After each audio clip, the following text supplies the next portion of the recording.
নমস্কার বন্ধুরা, কেমন আছেন সবাই? আশা করি ভালো আছেন। আজ আমি বানাবো আমচুর দিয়ে রুই মাছের টক। তার জন্য আমি মাছগুলোকে লবণ এবং হলুদ মাখিয়ে রেখে দিয়েছিলাম কিছুক্ষণ। এরপর কড়াইতে সর্ষের তেল গরম করে একে একে মাছগুলো দিয়ে এপিট ওপিট লাল লাল করে উল্টে পাল্টে ভেজে নেব।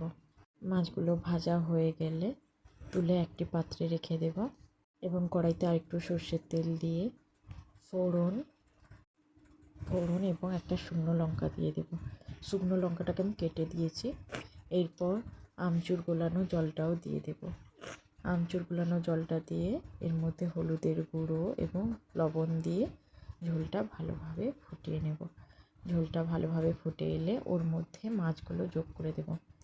মাছগুলো যোগ করে দেওয়ার পর আমি আমচুরটাকে গালিয়ে নেব একটু, যাতে টক ভাবটা বেরিয়ে আসে, মাছের সঙ্গে ভালোভাবে মিশে যায়। এরপর সর্ষে বাটাটা দিয়ে দিলাম।